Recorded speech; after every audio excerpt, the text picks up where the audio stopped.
If the phone stops ringing, which it did when I turned 30, the phone stops ringing. There's nothing you can do about that. Yeah. Yeah, totally. I mean, it's the fashion industry. So everything is like, I think it's called a koan, it's like two-sided, it's like light and dark. And like, there's all these great things about the fashion industry when you're in that position of being a model. And then there's also very dark things about being a model, including like, you can be at the top of your game on a Monday, and on Tuesday, everybody decides that you're totally lame, and that's that. And you never understand why, and you didn't do anything wrong, and it's just, your moment's gone, and that there's nothing you can do. So it's brutal in that way, but I was very lucky that, nobody decided I was lame until I was 30.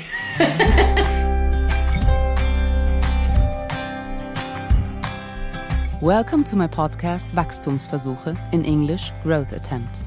In my interviews, I'm meeting with people who dare to dive deep and dream big. My name is Sarah Schill, and I don't care much if you're famous or not, if your appearance is loud or rather silent, or if your path might be straight or curvy. I'm interested in people who are willing to transform their life into an extraordinary journey, those who courageously wander outside their comfort zones, and who never settle just to fit in. I'm so curious to dive into those stories together with you, and get inspired by the pearls my guests are ready to share, because the things we believe to be possible are always just the beginning.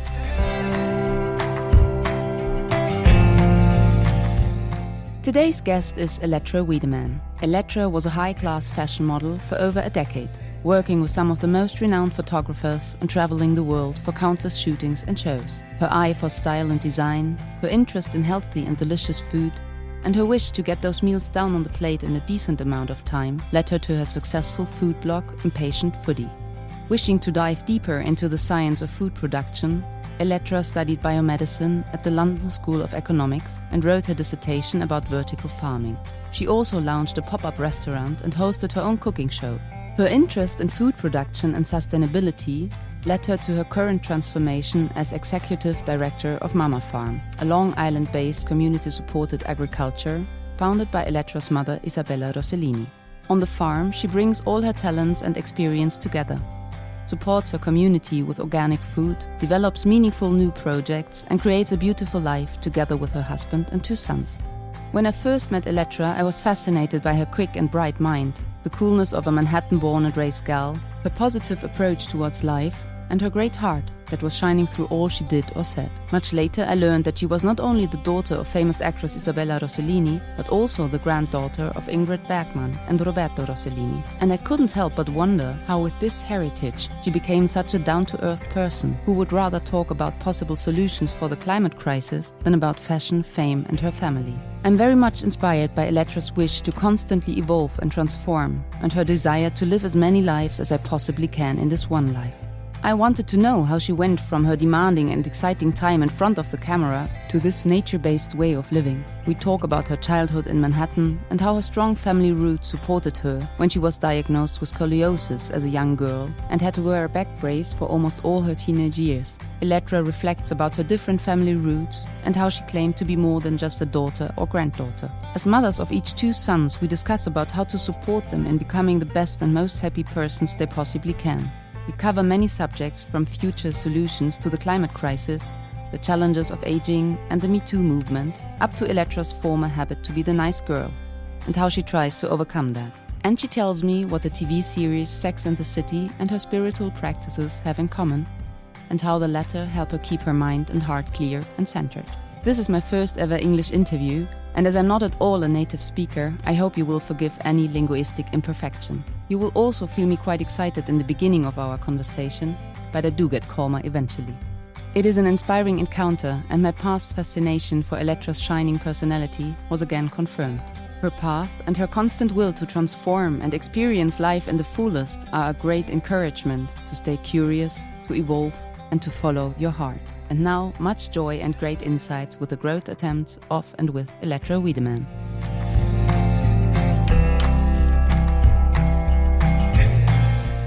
Hello. Thank you so much that you found the time with 2 little children and a farm to run. It's amazing. Well, thank you for thinking of me. I'm very flattered to be here. Thank you.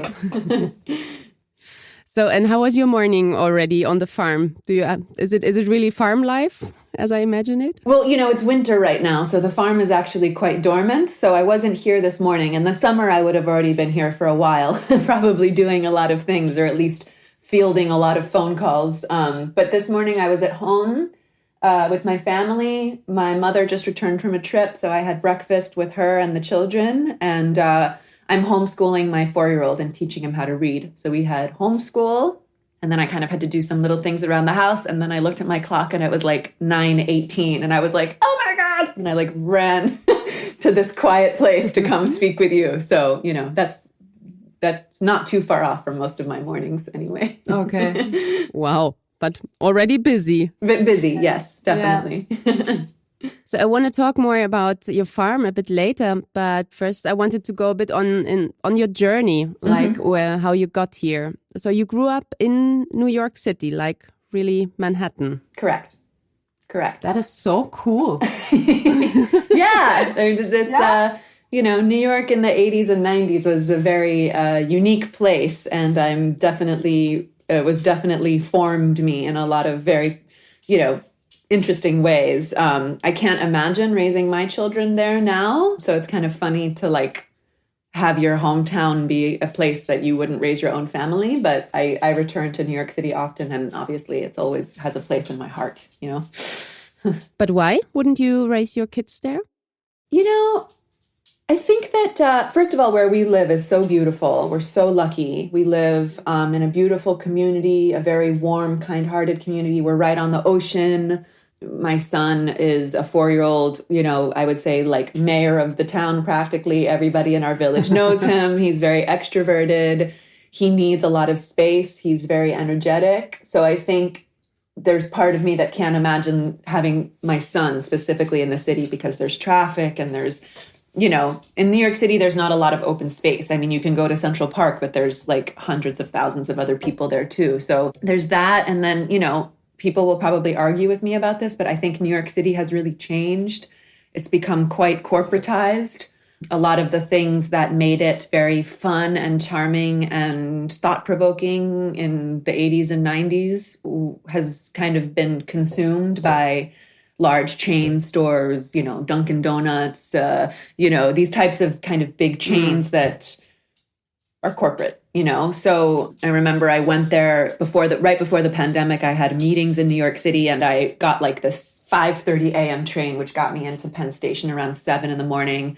And I got out at Penn Station, which is on 34th Street. And I had a meeting on 59th Street. And I said, I'm going to walk because I'm early. And between this walk of over 2 miles, I will find a beautiful little coffee shop to have like a croissant and a this and a that. And I swear to God, Sarah, there was nothing. It was all Dunkin' Donut, Pret a Manger, 7-Eleven, over and over and over again for 2 miles. Really? So these are the types of things that everybody's nostalgic for their childhood, but I'm really nostalgic for the old bohemian New York that I grew up in, and I don't see it there right now. Maybe it will come back. Maybe the pandemic has kind of broken so many things. There's a lot of empty commercial real estate in New York. Maybe this will create a renaissance of like a new, who knows, but for the past few years, I felt very disconnected from the city for that reason, for sure. Okay. Yeah, let's hope that it's not corporates again who eat all the space. And, I hope so, because that was what made New York so exciting, was the different points of view and the artists and the, edginess. And that's just kind of, it's gone through a period where that has gone a bit underground. It's been harder to find. So, yeah. And how were you as a child? I don't really, it's a good question. I think about that a lot in my meditations, when I'm like trying to connect to my inner child. I think, I don't know. I have a wonderful family. So I think I was quite shy maybe, and like a little awkward maybe in some ways. I mean, a lot of kids are. I was a big people pleaser as a child, which is something I really had to kind of focus on as an adult. Not remedy is the right word, but just be aware of. So that led me into a lot of situations as a child where maybe I was like bullied by friends. And that was something that I dealt with a lot in my childhood. But I think I was generally a happy child. My parents were divorced, but they were very friendly. So I had very comfortable, beautiful homes with my parents. I had a wide support network. New York City was exciting and fun. You know, I remember my little preschool and how cute it was. We had like a pet hamster, you know, like I remember, I have very fond memories. But a lot of my childhood feels a bit cloudy to me.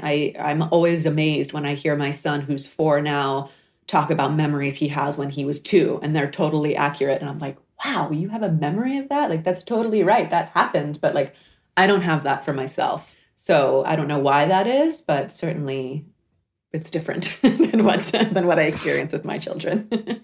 To me, you seem like such a positive person and such a happy person. And I just wondered, like, yeah, I read you were diagnosed when you were 12 years old with scoliosis and had to wear a back brace for like all of your teenage years, basically. Yes, I did. And in an interview, you said that the good thing about it was that you became so good in school because you were not exactly girlfriend material. Yes, I was not girlfriend material with my back brace and then my braces for a good long time. Yeah, that's true. And yeah, and I just wondered, you know, did you have this positive approach and this way of looking at things already in early childhood, or is it something like when you look back that you can see or can make jokes about it, because obviously it must have been quite hard, no? Yeah, I think the latter. I mean, I think it's something in retrospect. I'm like, oh, actually, maybe the universe put that in my path because otherwise I wouldn't have been. I'm a competitive person, so I like to excel as much as I can. So I think the brace kind of making me stationary made me kind of focus on schoolwork and use that as a way of excelling. And I was also very lucky to be, especially in my like teenage years, surrounded by a great school and a great community of friends and peers who were also very focused on their studies. And it was considered cool to be like a good student among my friends. So that was really helpful as well. I don't know if a lot of people have that necessarily. I don't remember. I mean, the brace was just like, it was just hard. You know, it was just painful and it was hard and it was uncomfortable for basically 6 straight years with no reprieve. Jeez. But my mom has had 2 spinal surgeries that have completely fused her spine. She hasn't been able to bend her back since she was about 14 or 15 years old, my mom. So there was a sense of like going through that at home, knowing that my mom had been through it. And there was a sense of not feeling alone in that I think was very helpful.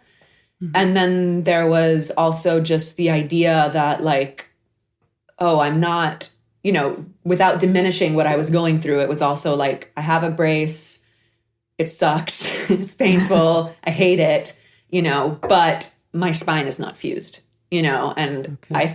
if I stick with this, I will probably avoid that. And I have, you know, in fact, I had to go get a spinal x-ray not very long ago, several years ago, because if after a certain age, your spine doesn't move, it means it probably won't move. And if it moved again, even a little bit, it probably means it'll continue to get worse in your old age. And lucky for me, my spine had not moved. So that probably means that I will never need to have back surgery. I will always just have a little bit of a crooked spine, maybe more crooked than other people, but, you know, not so bad that it needs surgical intervention. So I think that in the moment, it just felt, I had this perspective looking at my mom constantly and how she was moving and her back and her pain and what she had been through, and feeling like I had support from her. And also I didn't have it as bad as her. So buck up, you know. And but the father side of my family, the Wiedemanns, they definitely have a very buck up Texan. They're from Texas, you know, they have a very kind of buck up attitude. So I was very encouraged on that side of the family to just like, okay, you can't do all these things, but what are all the things you can do? And, you know, kind of not stay attached or focused on what was taken away and kind of look towards what was possible. And I think that felt hard in the moment because sometimes it felt defeating to be going through that and not be able to kind of be swallowed by that anger of what was happening. But it was very helpful, actually, now that I look back on it, to have that voice saying, don't go down that path, go down this path, and always choose this path, you know? And so I'm very lucky to have great teachers in my life in that way. Yeah, I think to have a support like this, because as you say, you can easily be drowned by an experience like this. And absolutely, that's amazing to have such a support. Yeah, yeah, it was very lucky. So, I mean, my family has always been a huge support to me, and I'm, very grateful to them and for them. So you were a model. You worked as a model for over a decade. Yeah, great. And what is it that that's fascinated you about this industry and this kind of job? Oh God, I mean, first of all, I mean, I got out of my back brace when I was 18, and I got my braces off when I was 16 and a half. So my formative years, I did not think of myself as really anything. I had no attachment. I think if anything, I thought very negatively of my appearance. And then I went to college, and then I got recruited to be a model. And at the time I was unhappy in school. I went to this school called Boston University, which is a big college in Boston. But it's a huge campus. It's in the city. There's no kind of central area to gather. The lectures had hundreds of people. You didn't have a name. You had a student number with your professors, And it didn't really work for me. I think for some people, they thrive in those environments. And, I didn't thrive there. And I got recruited to model. And it was I remember, my first job was with Abercrombie and Fitch, which was and I had decided at that point, I had spoken to my parents and I had said, I think I need a year off because I'm not happy and you're spending money on this incredibly expensive school and it's just not right. And they said, well, you can do whatever you want, but you have to support yourself if you're not going to go to school. And I was like, oh, okay, right. And then this Abercrombie and Fitch opportunity came in and they offered me $3,000 for a week of work. And I remember feeling oh my God, $3,000. I am so minted. I'm going to live like a queen for a year, on $3,000. It just felt and to a 19-year-old, it's a lot of money. And then it just kind of kept going go to Milan. And then, I'm in Milan. And, I booked 12 fashion shows. And, now you booked these 4 campaigns. And now you're in Paris. And now you're in, I've traveled the whole world. So it wasn't particularly I find this fascinating and fun, although it was those things. It was more this road was just kind of falling in front of me. And I was, walking down it, kind of not knowing where it was going to lead or anything. I enjoyed very much being financially independent from everybody. I enjoyed the autonomy and the decision making. I'm a very independent person. So I think once I had that pillar of my life in place or building, it felt really good. So that was a motivation to keep me going. And then I love traveling, so I have so many amazing memories of my 20s, just having, I would often ask if I had a job, for Wednesday and I had to work Wednesday, Thursday, I'd always ask my agent, can I please stay Friday, Saturday? And, I'll find a hostel or something. And I would just get a map and I would just get on whatever city subway I was on. And I would just go around. I still use Lonely Planet guides to this day whenever I travel because I just think they're wonderful. Me too. Yeah. They're wonderful, and they have so much great, I just feel like they really get to the pulse of a city. And I loved doing that. It was one of my favorite things. And in fact, I find myself fantasizing about it now that I have young children and looking forward to the day that I get to share that with them and teaching them how to do that stuff. And honestly, I look forward to the day where I get to do it again myself with my children being grown and knowing that everybody's safe and well. And just the adventure that comes with those kinds of travels is something that I got a lot out of. So I think that's what kept me in it for so long. And they kept calling. If the phone stops ringing, which it did when I turned 30, the phone stops ringing. There's nothing you can do about that. Yeah. Yeah, totally. It's the fashion industry. So everything is I think it's called a koan, it's two-sided, it's light and dark. And there's all these great things about the fashion industry when you're in that position of being a model. And then there's also very dark things about being a model, including you can be at the top of your game on a Monday and on Tuesday, everybody decides that you're totally lame and that's that. And you never understand why and you didn't do anything wrong. And it's just, your moment's gone and that there's nothing you can do. So it's brutal in that way. But I was very lucky that, nobody decided I was lame until I was 30. And at that point I was kind of ready to do other things myself anyway. So it was a very good parting, you know, it felt like the right time for everybody. Okay. And so you didn't have, because I have friends who have been models, and they told me a lot about, I don't know, like the pressure, of course, and eating disorders and drug abuse and sexual harassment and things like that. How was it for you? Did you go through this in a good way? Like, I mean, I definitely, you know, I'm not going to lie, like, you know, you have to restrict your eating and work out like a maniac to fit into the samples. Again, it's just that koan thing, you know, it's like you get to travel the world and collaborate with eccentric, fun artists and have this glamorous lifestyle. But the price you pay for a ticket at the door back in those days was like being really thin. And I definitely had a very restricted diet. I definitely worked out a lot because my body, I'm 6 feet tall almost, and my body doesn't naturally want to be, you know, 130 or less pounds. But I never got into, I wouldn't say like I was never like anorexic, and I was never bulimic, and I never got into drugs. I mean, I like as a 20-year-old, I like dabbled in stuff with my friends, but I never, you know, I heard stories about girls eating like cotton balls before a fashion show and stuff. So they felt full, but they like weren't eating anything. Like I never, nothing close like that ever even entered my mind to do. And I had a very unique situation in that my mom is a fashion model and my father was too. In fact, that's how they met. They were both on a campaign for Calvin Klein when they were in their 20s. And I guess my mom was in her early 30s at that point. Whatever. My mom was a little older than my dad. And so people knew my parents in the industry. And so their way of dealing with me was very different than maybe an anonymous person who they didn't know the family. And, you know, it's so I never experienced that. Maybe I experienced, sometimes I like look back on things and I'm like, oh, wow, that was like sexual harassment. I was like, did not realize that at the time, you know, just kind of like naive.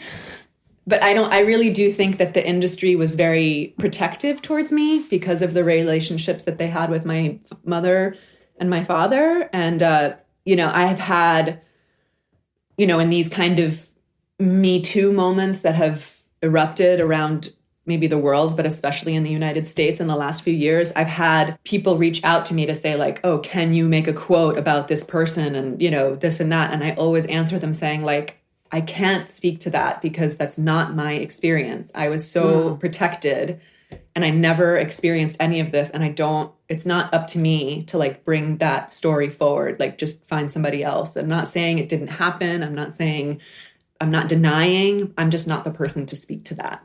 So I was very lucky in that way. Okay. And then out of this, the modeling career, and was it when you turned 30 that you decided to start a food blog, which seems like the opposite in a way? God, that's such a complicated road. So since I was a child, I was always interested in environment and sustainability. You know, there was no word for it when I was growing up really, but today we would call these things like climate change, sustainability, you know, environmental technologies. Like that was always where, even as a very young child, I would kind of go and try to find experiences. For example, one of my mother's dear friends with this man a long time ago named Howard Gilman, who's died many years ago now, but he inherited a paper company from his family. His grandfather, if you can believe it, arrived on sorry if you hear this tapping noise, it's my dog just pacing in the background.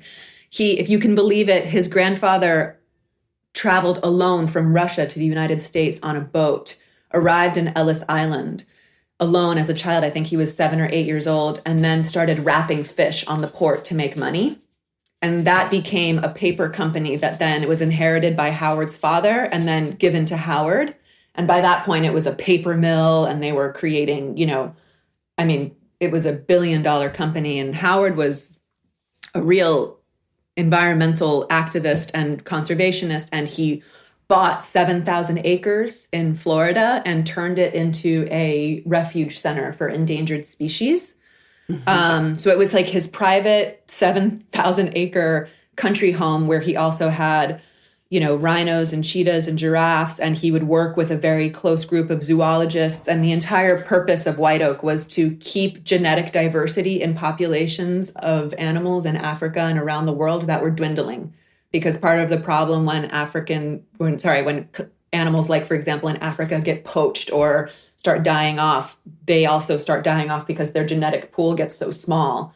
So the whole purpose of white oak was to kind of keep these animals alive and going. And it was a very eccentric thing. But I remember going to this, it was a paradise as a child, of being there. I remember waking up in the morning and like bringing my bagel across the road from this house where we would stay to Phil, who was a rhinoceros, and I would share my bagel with Phil the rhinoceros. It was a magical thing. But even there, this child's playground where I could have just played all day in the forest and swam with my cousin and his friends and the kids that were at White Oak that weekend, I always asked to work. I always asked to work with the veterinarians that were raising the babies, or, help at the stables with the horses. So as a child, I was always very drawn to these kinds of things, and I was drawn to it throughout my 20s. And then I was modeling, and so that's the farthest away you can get from all of that stuff. And then I honestly, I got into a relationship where the person was not very kind sometimes and started telling me that I wasn't smart enough to do things. And that's like the number one way to get me to do things. So one of the things this person said was like, you'll never be able to get into this or that school or this or that program. And then I was like, watch me. And I did get into a graduate program at the London School of Economics for a Master's of Science in Biomedicine. And I went there to live in London and do this program for 2 years. And it was incredibly interesting, but also incredibly difficult and incredibly over my head, and really felt like I was drinking from a fire hose a lot of the time. And then I remember I had this one morning where I would wake up at 4 a.m. in London to study because I'd be like so overwhelmed. I'd usually have classes starting around 10 or 11. So I was like, if I can study for 5 or 6 hours in the morning, at least, I'll be oriented. And, so it was like, and I was just up in my little flat with my 2 sweet British roommates sleeping soundly in their rooms. And I remember I had this bowl of oatmeal that I was eating, and I was just eating it quietly at the kitchen table. And I just had this thought that was like, oh, if I could just apply everything that I'm learning in this incredibly over-the-top, complicated program to this bowl of oatmeal, it would actually make a lot of sense. And so then I kind of dove into this wormhole of food and food policy and food systems.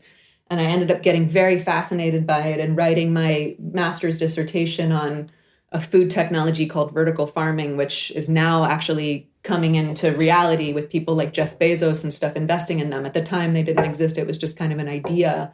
And that's what started me on the food path that ultimately has led me to Mama Farm. But there are still elements of the lessons I learned in fashion that informed me along the way. And I think made me a little different maybe from other food bloggers, or, maybe bringing a different perspective to, helping cultivate Mama Farm. So everything kind of felt very disconnected at the time. But now, again, when I look back, I see like the dots, even disparate as they are, kind of connecting, and it could have been no other way, like that's like, I love like when you look back on your life and you're just like, right, I could have only learned that lesson in that way. So that's why that happened like that. And that's why that happened. So I feel that very much with my career. I'm almost 40 now.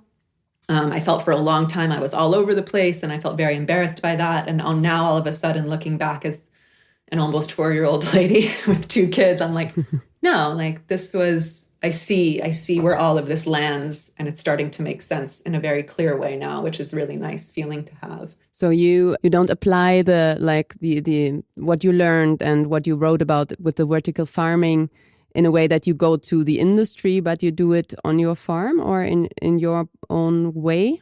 Or how would you say that? Well, I would say, like, for example, for Mama Farm, a lot of, like, if you go on our website, a lot of the branding, the photography, the way that we're trying to capture the farm, share that imagery with the world is very fashion, not focused, but fashion oriented, right? We got fashion photographers to come shoot the farm. We didn't get any photographer.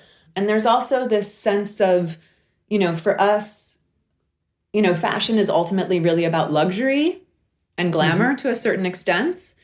And for us, what's really luxurious is having a connection to your food and where it comes from and how it's cultivated. And when you eat the most incredibly beautiful ripe tomato, it's only going to happen once. Maybe you'll have another tomato that's delicious too, but that one tomato only exists that one time. That tomato only looks like that tomato, because we only have heirloom seeds growing on the farm. So everything is quite, looks sometimes like, I don't know if you guys have Dr. Seuss in Germany. I don't know if that's something that exists. Yeah. Okay. I know him, yeah. Yeah, sometimes Dr. Seussical looking plants, but that are so beautiful and taste amazing. And so I think that that's an example of where, my food education and learning about food systems and food policy and kind of a focus on trying to bring regenerative agriculture to the fore, paired with this perspective that was granted to me and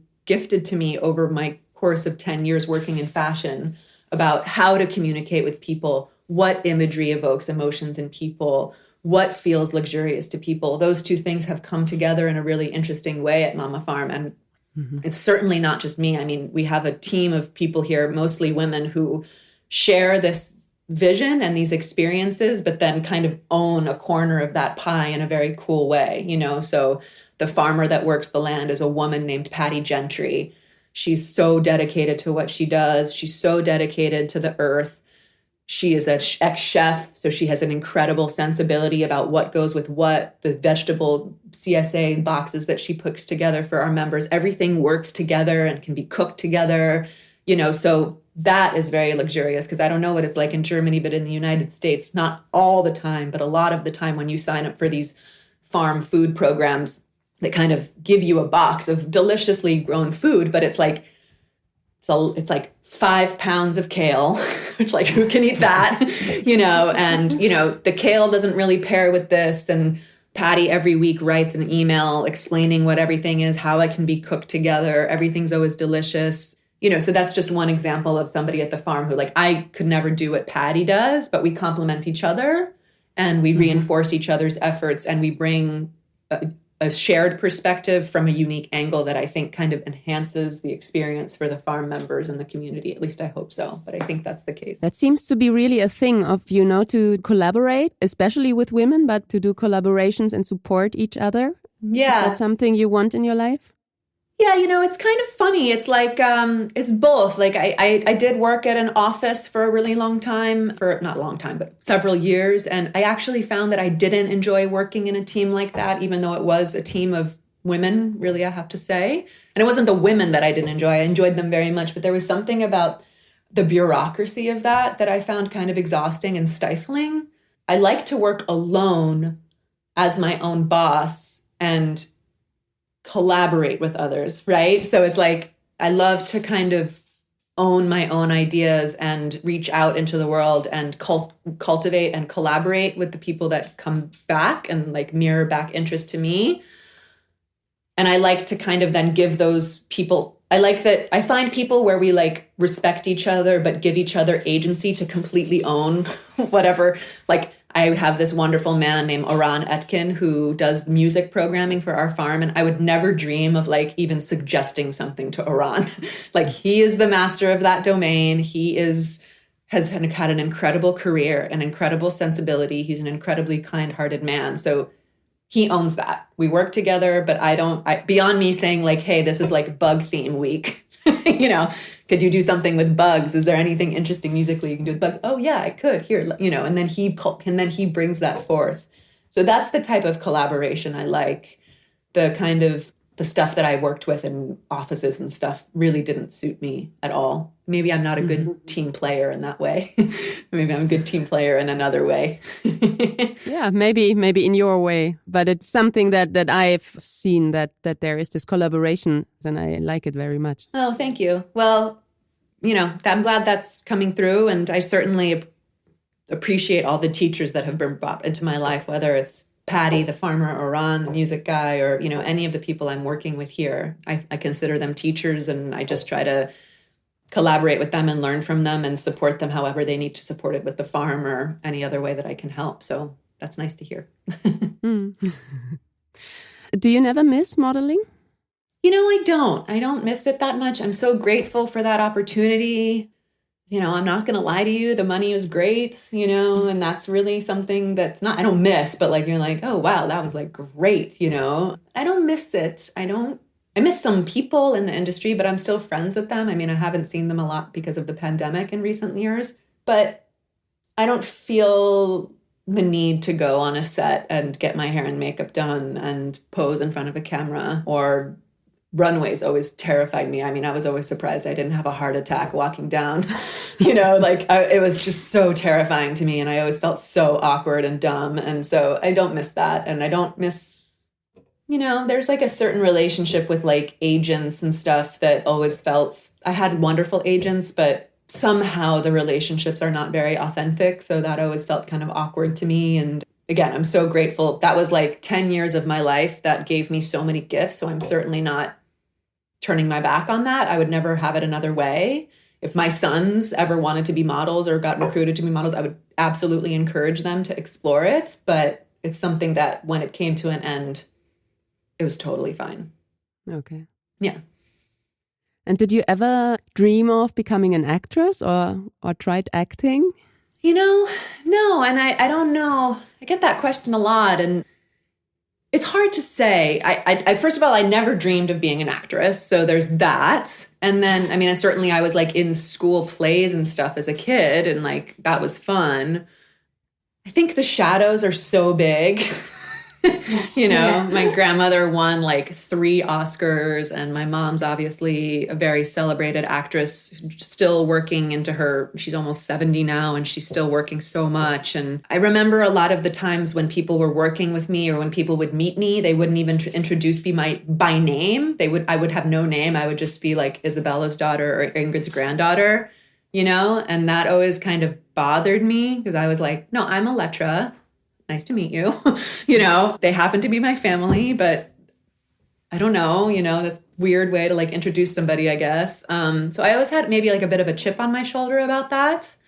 And I think that really, like the idea of even going into that world and feeling like everybody was looking at me to be the next Ingrid Bergman or be the next Isabella Rosselini felt so oppressive that I think I was just like get me away from that, let me focus on what what's unique about me and unique about my mind and my interests. And I felt a bit lost for a while, like I said before, like kind of scattered, but ultimately I think I do have a very different perspective from my mom. I think running the farm, my mom was the founder of the farm, but so now she's kind of hands off.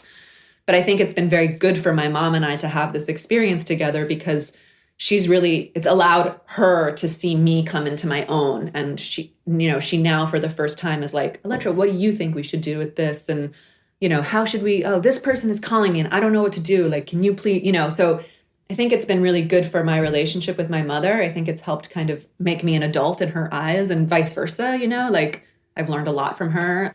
But the acting thing just always felt like this big monster shadow that I just was like, oh, it just made me feel sick. Like as I thought about it, I'd just be like, so no.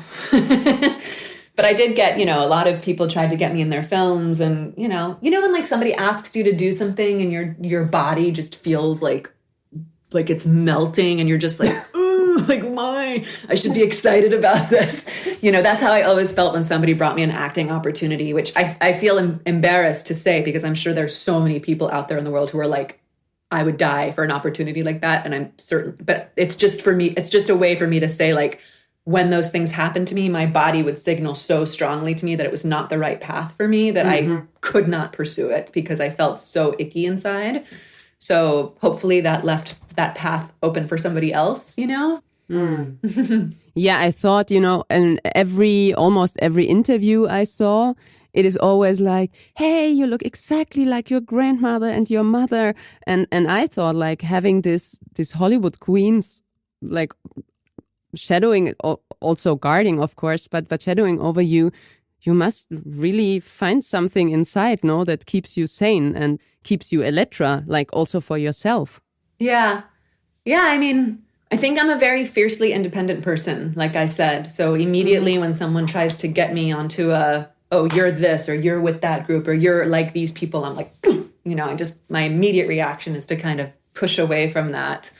And then I have to say, the father side of my family, the Wiedemanns, have been such an incredibly wonderful group of people, such an incredible force for good in my life, such an incredible encouragement for my independence and my just growing up. And, so I think there was also that, like, in fact, usually when I get, not this interview, but I'm saying just interviews when I was modeling, it was like, what does your mom think? What was your grandma like? What is it, this person? What is it? And I would just be like, yes, yes, yes, yes, yes. And did you know that my grandmother on my father's side is a fucking kick-ass psychiatrist, who went to the Jungian Institute when she was 20 and it was like the 1950s. And I had all these other amazing people in my life. Did you know that my grandfather on my father's side founded Outward Bound, and created all these amazing programs for people in the world, and so I always wanted to kind of celebrate them. And what I'm trying to say is they were such a formative effect on me too,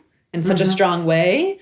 But I know that it's they're not Hollywood royalty, right? So they don't get that light shown on them. But in my heart and in my mind, I know that the Wiedemanns had such a grounding effect on my life from when I was 0 until now. Even my grandparents being dead now for a few years, I still feel them around, grounding me very much.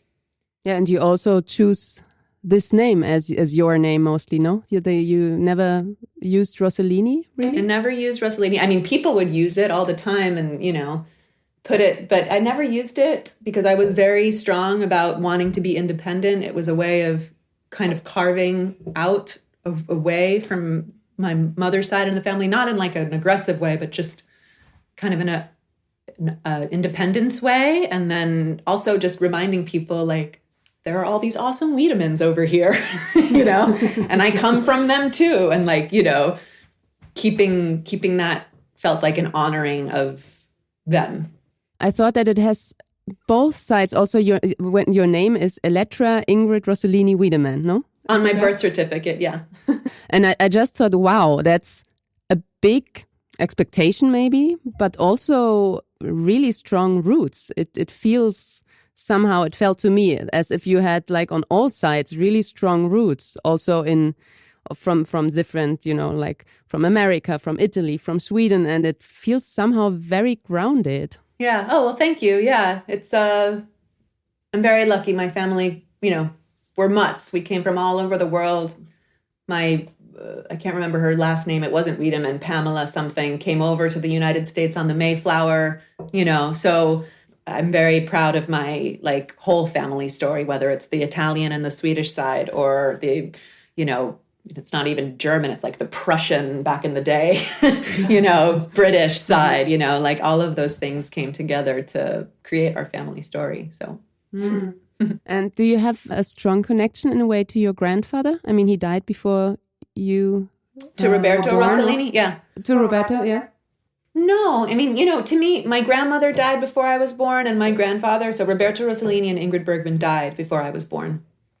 And so, I mean, I obviously intellectually understand that I'm related to them, but it feels very abstract in a somatic sense. I have no memories of them. I don't know how they smelled. I never held their hand. I have these little memories so in a way, it's very abstract to me. I mean, I think I'm fascinated by my grandfather's career. And, I learned recently that one of his films was involved in a free speech trial before the Supreme Court. And I'm very interested in politics. So even just learning about that was really fascinating and what he must have gone through while that was happening. And so stuff like that fascinates me, but it also fascinates me to learn about other figures in history. It's not to say oh, it's my grandparents, so I'm particularly interested. They just had really interesting lives, but so did these other millions of people before us. So it's kind of that, My mom certainly talks about her parents,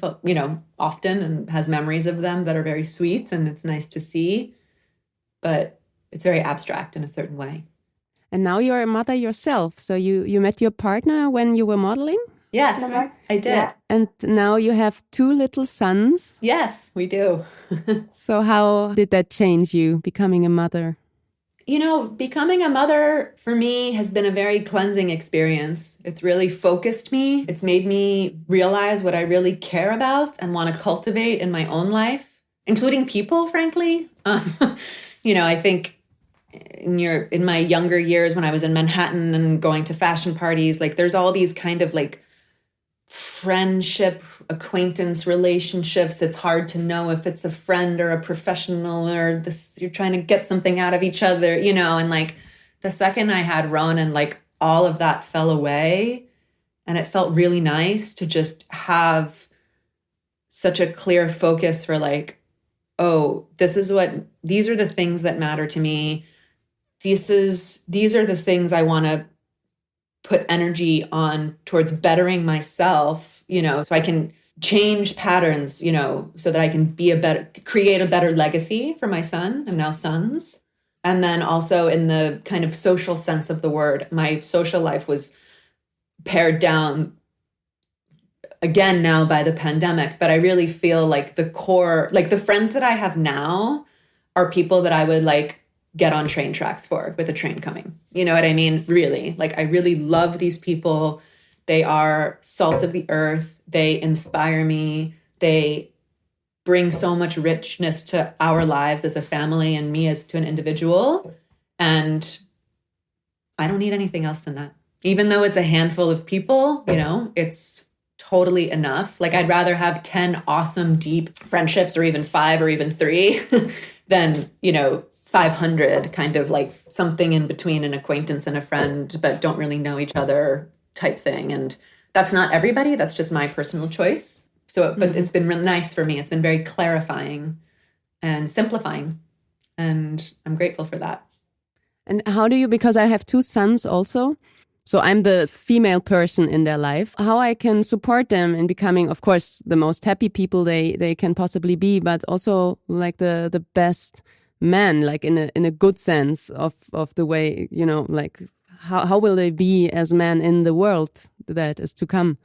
How do you feel that? I don't know. Maybe you should answer that question. You're further down the road than I am. Your kids are older than me. And it's a very hard question, I don't really have a good answer. I think that there are some times, even in recent weeks, where some situation or some person is treating me in a way that I don't feel is fair or I don't like. And I think in my 20s, I would have tried to appease and, make myself uncomfortable, make that situation or that person comfortable or whatever. And somehow now that I have kids and particularly sons, I don't want to do that because I don't want to have them to have the expectation that women in their lives will do that for other people or for them. So it's forced me to be stronger than I really am, to have very clear boundaries so that I model that for them, saying when somebody says that's not okay, that's not okay. And you don't treat people like that. Or if you get into a situation like this, it's very clear how to act. It's not acceptable to do these things, doesn't mean you have to retaliate or do anything violent, but it just means that you're not going to accept that energy in your life, that confusion in your life. And then I think, my sons are little. Vigo is 8 months. So it's like, he's just like a little butterball right now. And then Ronan is 4. So he's just like learning the world. But, I'm like, hey, Ronan, like, do you see that I'm doing this? Sometimes Ronan, he's a very active, sweet, extroverted child, but he kind of talks at people while they're like changing the baby or cooking breakfast or, and sometimes I just stop him and say like, hey, Ronan, use your eyeballs and like, look at the world. What is mama doing right now? Mama is cooking. Right. Who is mama cooking for? Me. Right. So please go play by yourself while mama cooks you breakfast. And then you can talk to me, just kind of like encouraging this, I always want to know what he has to stay. I always want to be catering to a need. He's a 4-year-old. Obviously, I need to help him through the world, but I also want to encourage him to kind of like open his eyes and be like, oh, it's not just about like me and my need in this moment. Like my mom is doing something for me. So let me just like do this other thing that's fun and cute. And then I'll talk to her about it later. Just little moments like that I think hopefully as when they're adults and they're like trying to get the attention of a lover or like an employer or like whatever, they'll just kind of have that moment to be like, Ronan, open your eyes and look, like what's actually going on right now. Do you need to be at the center of this? Can you observe for a moment? Can you help? You know, I am often like, is there anything you could do here to help, mommy? She's like, yes, mommy, I can take this to the garbage. And I'm like, right. You know, like little things like that. I don't know. I've never had children, you know. I don't know if it will amount to anything, but it feels like at least a good lesson to me. And certainly kind of, you know, part of the reason I go to work every day and come to the farm and, you know, is show them like women work and women have achievements in their own lives, and you enhance that. But it's also something that I do for myself. And I think that those are all like important lessons that I want to share with them. So that's not to say that stay-at-home moms don't do that, but that's just the way that I've chosen to do it. Yeah, I think it's, for me, it has become, maybe also because my older son is just bigger now, and it has become something I'm thinking a lot about, or also try to do, to show them just like the way I care for myself and my needs, that it's important also, so they can care for their needs, and they can also, as you say, see what other people might need apart from them. So yeah. Because I think it's very in me. Like I said, even as a child, I was a people pleaser. So I think I could very easily get into that dynamic with my children where I'm constantly catering to them frantically, you know, and my 4-year-old has never ending needs, you know, he's sweet, but he's just like, you give him a toy and then he wants the other thing. So, you know, really breaking from that, even just for myself, and just being very focused on that as a, you know, really a spiritual practice. Talking spiritual practices, you once told me that you were like in a silent retreat for quite some time, and I don't know if you tried other things to work. You said you're working with your inner child also. What is this path? I think that's like somewhere around my late 20s. Yeah, like around my late 20s, maybe like early 30s, there were kind of things that were happening in my life that, rather than feeling like, I don't know, it's just like such a stupid way to explain it, but like, did you ever watch Sex and the City? You remember that show? No, I must admit never. I don't know if it was a big deal in Germany, but it was like a huge deal here. And there's this one episode where the main character, Carrie Bradshaw, is in therapy, and she's in therapy for like, she falls in love with the wrong men, right? Mm-hmm. And then like this whole episode plays out with all these different guys and like, you know, sex at night and like Sex in the City, and like it's all glamorous and fun. And then she goes back to therapy and she's been wounded and defeated, and this guy has broken her heart. And the therapist just like looks at her and says like, what do all of these things have in common? And Carrie has this moment where it's like, me, you know, it's like, I am the thing that's like doing this somehow.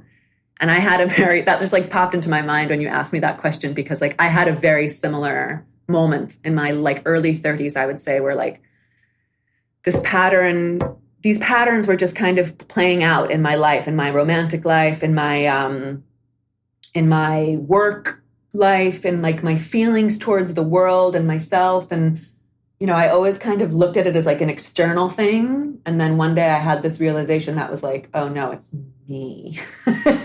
You know, it's like my way of relating to the world, or relating to these people, or relating to these issues is like problematic. And it's like causing me suffering.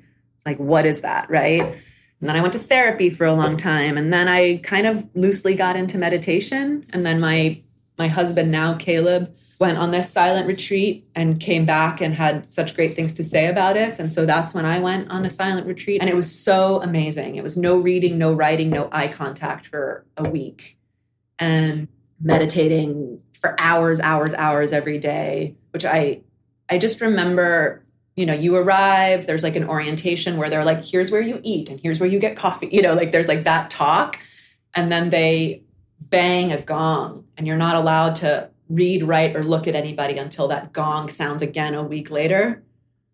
And I didn't know how that gong was going to feel to me, but the gong sounded, and I had the most intense feeling of relief that I've ever had in my whole life. Mm-hmm. And ever since, it was just like, I don't have to cater or pretend or not be anything that I am for a week, for whatever 24 times 7 is. I can't do it off the top of my head. And it was such a weight off my chest. And then from there, I did a lot of different explorations and trips around the world with different spiritual leaders. I continue to meditate every day.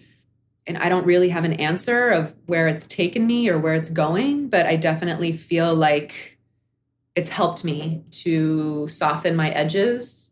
And when I see a pattern coming up in my life, it's not necessarily like my fault, but I have that moment where I can be like, oh, okay, here this is again. Like, how did this happen? How do I orient myself to this? How do I pivot around this?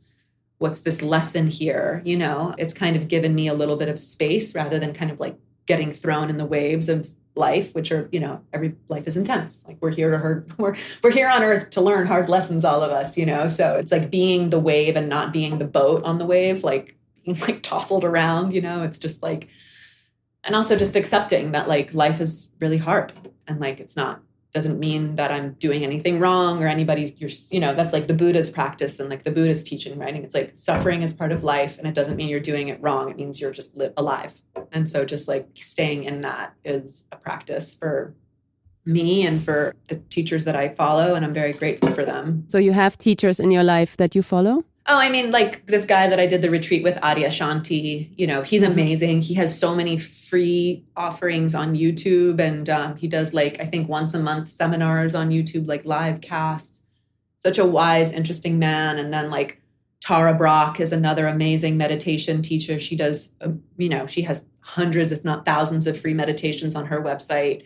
She's kind of like the cozy grandma of this movement, like she's just so, so it's like, depending on like what mood I'm in, I'm like, I really need like a meditation hug. I'm going to go to Tara Brach. Or like, I kind of need someone to tell me that I need to kind of like, just sit with this, like, and straighten out. Like, I'm going to go to Adya, and now I'm finding new people, you kind of get into like internet wormholes where you're like, oh, Adya is followed by this person. Who's that person? Oh, they have a meditation channel. Oh, what's this person about? And then that's how I kind of find these people, and they really help me. But I have not been on another silent meditation retreat because children and COVID. Yeah, sure. Yeah, I would like to go again.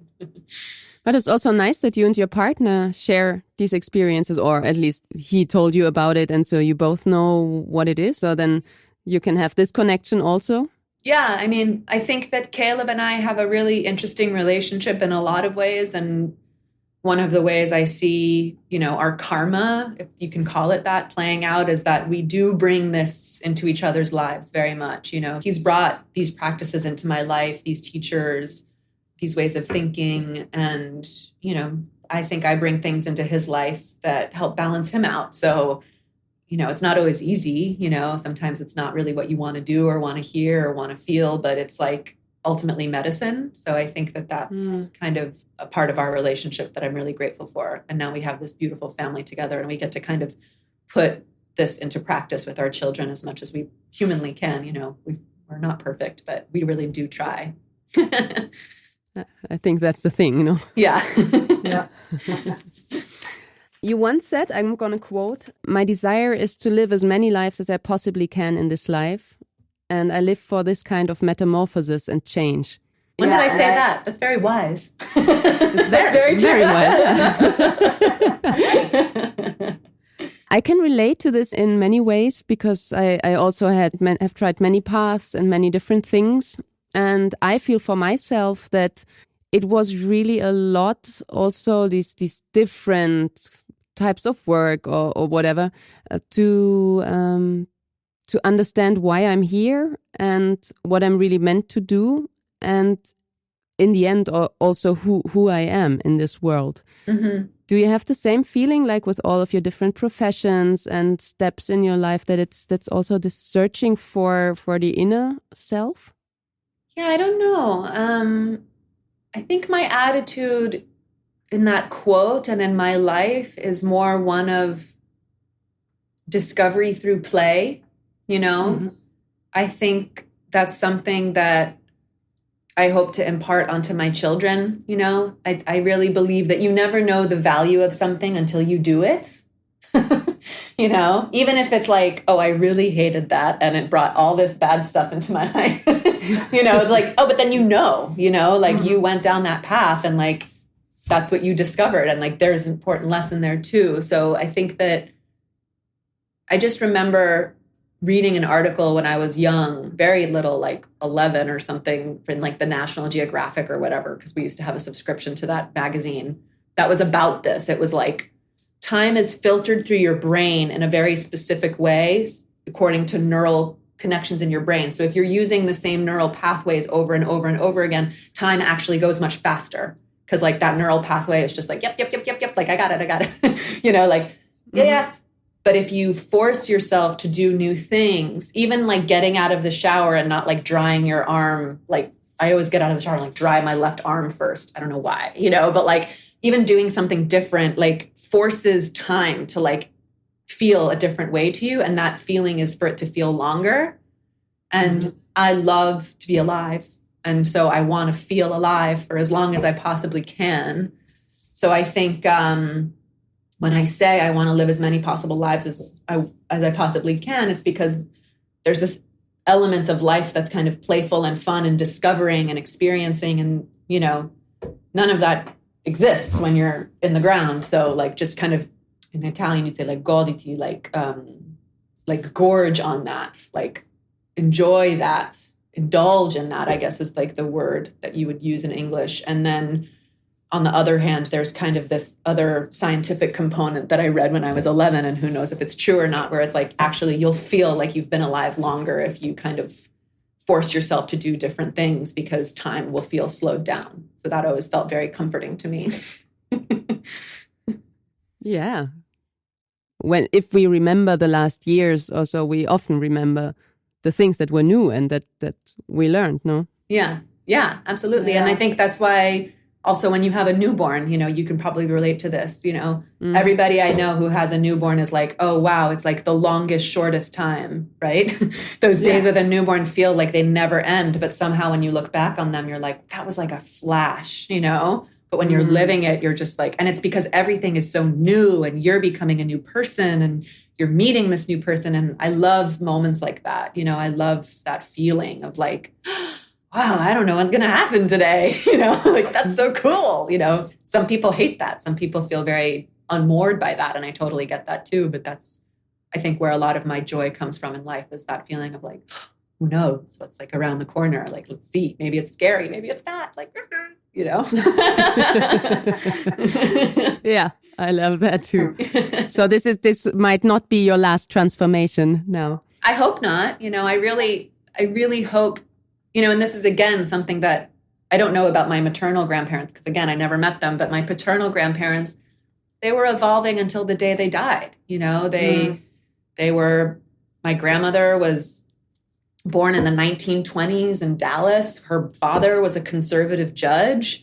She had a family and then got accepted to the Jungian Institute in Switzerland. And, I think went from being a very religious, I'm sure, conservative person with, I'm sure, what we would consider very backwards views today, to having her own practice and becoming a Buddhist and, living her life at the end of her life as somebody who was like a progressive Democrat, like that arc for me is like so fascinating. And my grandfather was the same, born in California, military man, very conservative, had children, had an insurance company, blah, blah, blah, blah, blah. And then got into Buddhism and retired and started, throughout his life, starting all these outdoor expeditions and exploring the world and bringing his sons, my father and uncles, along with him, and died such an incredibly rounded person with so much incredible knowledge and also wisdom. I mean, the things that my grandfather used to say to me with so much levity, and like, he was never like, let me tell you about my, it was always just cracks of jokes, cracking towards himself. And one of my favorite things to do with my grandfather, he died in his sleep after having a martini, which is like totally how I want to go. But one of my favorite, I would go to Dallas frequently to visit my grandparents in their elderly years. And my grandmother, unfortunately, got dementia towards the end of her life. So she couldn't hang with us as much as she would have before. But my grandfather and I up until like a month or two before he died, I went to go see him, and my grandmother would go to sleep, and my grandfather and I would go to a bar together and have martinis. And it was just like fantastic, and he would tell me all these great stories, and I'd tell him about my life, and he would have all these great funny things to say, and such warm, affectionate advice that was never like didactic or like boring. So always made me laugh at myself and at life. So I don't know why I got into that wormhole, but there's the answer. I miss them tremendously. Yeah. Seem like really great people. They were amazing. Yeah. I really love that, just to really enjoy life and to use this time that we have, and also to show this like your grandfather did to you, and we show it to our children. It just really warms my heart. It's good. Just like this feeling that because this is something I really, really want to do, like it's so little time, and in a way. It's so little time. It's so little time, and I think I remember when I was pregnant with my first son, Ronan, I was on a trip with my dad and his friends, and my dad created this like, ceremony for me. We were on the Grand Canyon, and everybody talked to me about, these are all my dads and his friends. So they have children who are all like in their 30s and stuff, 20s now. And one of the guys said to me, like, when you look at it, you only have, I can't remember what he said, but he was like, you only have 900 weekends with your children before they're up, before they leave. So always remember that. It's only 900 weekends. And that always stuck with me so much that even during the pandemic, when we were locked down and, sometimes I'd just be like, I can't do this. I'm like locked at home with a toddler, it's hard, it's hard for everybody, but then I would just have that voice in my head be like, you just have 900 weekends. So like, it can be hard. It can be this, it can be that, but it's just 900. So just always remember that, it's really helpful to have that perspective sometimes. Yeah. Mm-hmm. Yeah. I saw on your Instagram account, you posted this beautiful picture of your family on the runway for Dolce & Gabbana. Yes. And then some days later, or no, I don't think some days, but some time later or some pictures later, you posted a picture of your face with zero makeup and with dirt all over your face. That's my life in a nutshell. And I thought, is this difficult? Like also aging? Is this difficult, this transformational process to? Oh, yeah. No. I like, in a sense, I love about my life that I can go into like the Dolce & Gabbana runway show and then come back here and be like literally covered in dirt with Patty, our farmer, learning from her. And like, that just feels so rich to me. And I'm so grateful to be in a position where I get to do both of those things.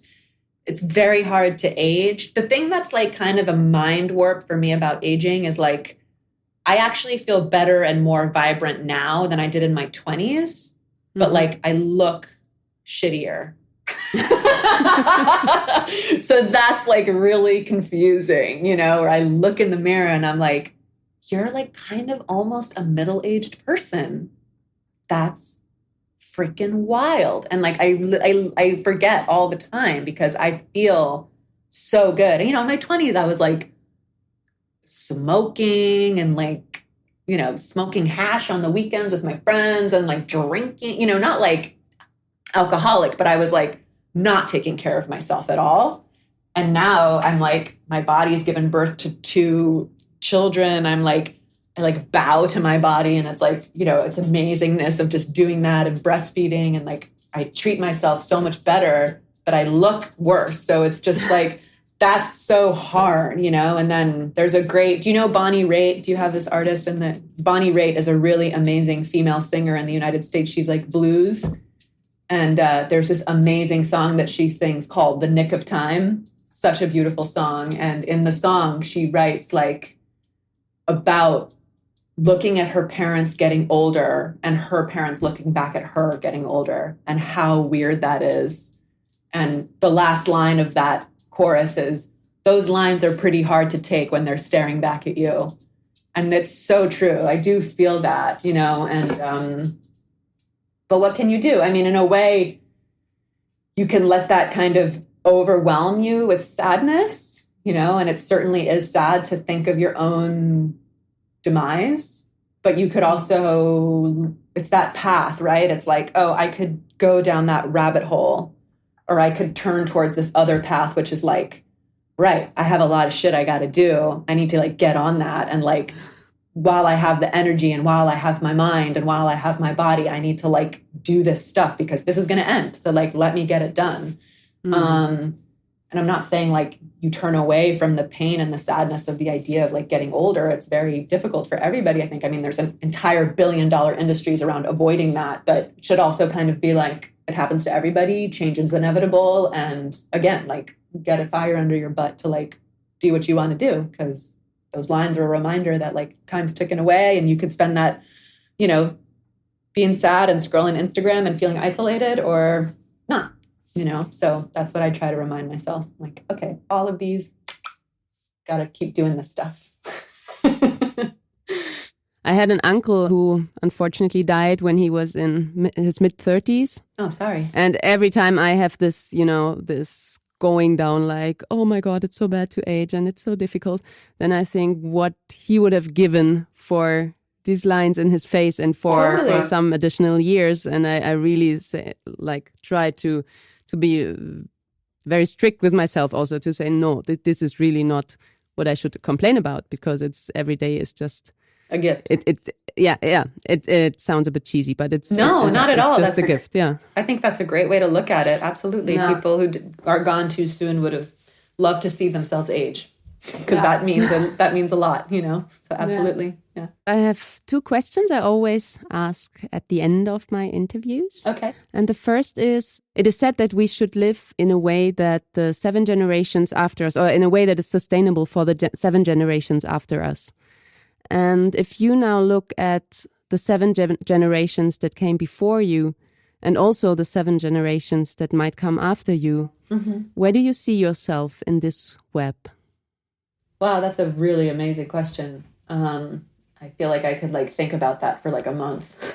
God, where were 7 generations ago I'm trying to think of like where the world was, what time we would be in. I think when I take like a very, very, very macro view of like humanity on this earth, I think there was a period of time where it felt very scary and vulnerable to be a human, no? I mean, nature was really like very intense.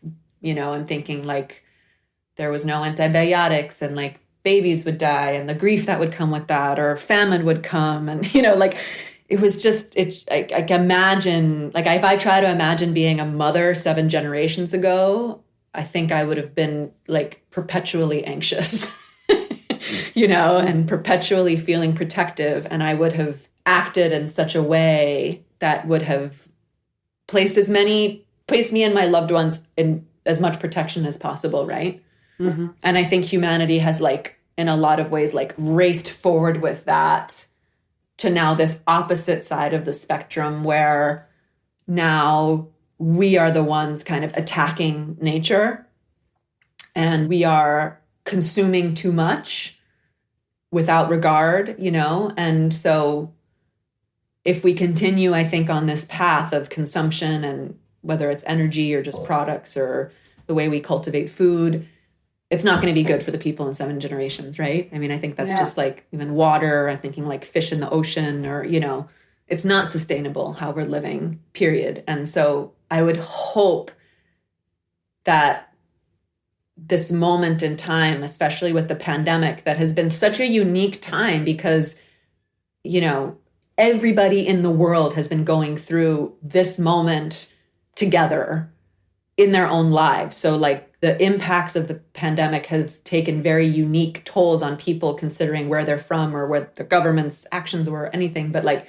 it's been a big global reckoning, I think, in a lot of ways. It's been very destabilizing on personal and geopolitical levels. I mean, we're seeing that play out every day, and especially these days with what's going on in, you know, Russia and the Ukraine and stuff. Yeah. But my hope is that this moment, this reckoning, has made people realize what is valuable, what is truth, and to fight for those things, and to kind of turn the ship around so that I hope I'm part of a generation and a movement and a moment in history where in 7 generations in the history books in school, they'll say, this was like that pivotal moment where the earth kind of turned on its axis and this new age was brought in where people had to be more conscious of the earth and more conscious of each other, even people they didn't know, right? In faraway places, and their needs, and share more and not be so afraid of getting a disease or, like, I don't know, maybe that all sounds very naive, but I feel like we have these kind of moments in history where like things kind of pivot, right? And then there's kind of a new prism that everything is interpreted through. And I think that we're in that right now. And I hope that the shift is towards a more equitable future, not just for all of humanity, but all creatures on this planet and the planet itself. And I really pray for that. And I try in my daily life to stay committed to that and do whatever I can to bring about that shift, even in a tiny way with our surrounding tiny community here. There's really only so much anybody can do. But I think I remember when President Trump, who is personally like not my favorite person, came into power, he was so disorienting and the narrative was so confusing and like the coverage and the press was just so weird. And it felt like such a destabilizing time. And I remember I was listening to the public radio and there was this psychologist, like literally the radio station like called a psychiatrist for everybody because everybody was going like so crazy. And his advice was like, the best thing that you can do throughout all of this is just to stay very grounded in yourself. Very grounded. Look for what is your truth, what is your compass. And no matter how intense the storm gets, you have to just put your roots in the ground and stay there. And it was such good advice to go through that storm for me, because it was a very intense 4 years on top of the pandemic and everything else. And I think it's good advice looking forward for this question that you're asking. It's like just really grounding and being very clear-eyed about what matters to me, what's important to me. It's going to be intense. It's going to feel like fire sometimes, but walking through it anyway, and I don't know if that answers your question, but that's what came up for me. There's a lot of hope. That's beautiful. Oh, thank you. Yeah, I mean, Americans are hopeful and sometimes very naive, so I don't know what it is, but I hope that, I do have hope. I think I see it here. There's so much difficulty in the world and there's a lot of ugliness, particularly now, it feels like. But I see it here in our community. There's also a lot of love and there's also a lot of care. And I think that the pandemic was very humbling to everybody and really made people connect again. How are you? In the States, everyone's like, hey, how are you? It's a very casual way of like greeting somebody, but nobody really actually cares how you are. But now for the first time, people are saying like, how are you? And they like really care and they like wait for you to answer. And I think that even just that alone is like such a meaningful shift for where we are, in the States or in my community at least. So I am hopeful that that will cultivate and grow, we'll see. Wow. Yeah. Thank you. Thank you. I do hope this and I don't find it naive at all. Okay. Thank you. The last question is, if everything was possible, what would you do? Like if I had magic powers or just like if, everything. However you interpret it, if everything was possible. I really, it's so hard to say. I mean, I wish that we had, as myself included, just humans in general, I wish we were able to have more empathy with each other and with other living things. I think maybe that's the shift that I'm looking for, that regarding your previous question is kind of a shift towards feeling how other people feel or feeling. I'm looking outside at a tree, in the winter right now, kind of connecting to that in a really meaningful way and kind of taking that into consideration when thinking about actions, whether it's personal or legislative or, I think there's been a really interesting shift recently. I've attended a lot of lectures in the United States about giving bodies of water rights as a living entity. I think that's really interesting because water gives so much life to actually say the water itself is alive and therefore is entitled to all these different kinds of rights. Yeah. That gives me a lot of hope that it's even a conversation, because a conversation like that when I was in my, youth, in my, 80s is like you would have been laughed. You would have been like, oh, this like crazy person. But now it's actually being had in like very serious legal circles, you know? So my wish is that those things become more possible, that we are able to connect with each other and with this incredible planet that we live on more. I wish there was less kind of focus on like, let's go live on Mars, because I think all that money and effort and resource could be used to figuring out how to save what we have here. And I always think in like music, like my brain, I love music and my brain is very musical. There's another great artist named Ani DeFranco. I don't know if you know her. She has this great song called Worthy. And one of the lines in the chorus is, the whole planet at arm's length, we don't deserve this place, you know? And I always love that line because we live and dance and breathe in such a magical place. And I wish we would all live in that more, luxuriate in that more, and live from that space more. And we'll see if that will happen or if that's also naive. Yeah, we will see. We'll see. Certainly, I'll try to impart that onto my children. You know, this is a magical place. Treat it as such as much as you possibly can. Yeah, and children, even especially young children, they feel that, no? I have the feeling it needs very little to show them because everything is so amazing and so exciting. Yeah. I mean, that was one of my favorite things about being, I remember particularly with Ronan and now again with Vigo, who's little, you know. Ronan, when he was just born, loved to look out the window. I mean, for hours, we would just stand and look out the window. And I remember having this moment with him where I was like, you're right. Looking out the window is like really cool. Like there's a lot going on, you know, like, and as an adult, I'm just like totally ignoring this like incredible like movie that's happening right outside. And you're just seeing it for the first time and reminding me that this is really cool, you know, and thank you. You know, they're little Buddhas in themselves in that way, especially when they're so tiny. Yeah, great teachers, I find. They are. Slow down, you know.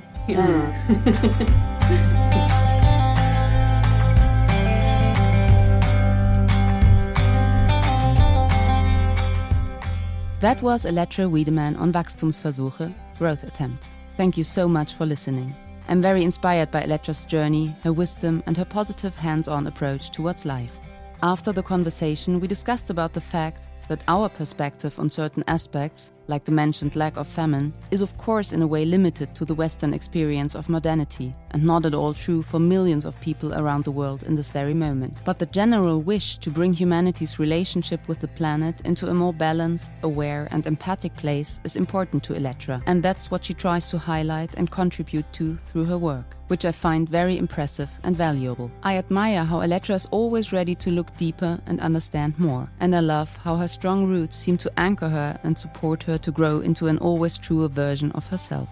If you want to know more about Mama Farm and Elettra's projects, or maybe even stay in one of the beautiful B&Bs she created, you'll find the link to the website and to Elettra's Instagram channel in the show notes. We'll meet again for the next episode of Wachstumsversuche, Growth Attempts. Take care and farewell. Sarah.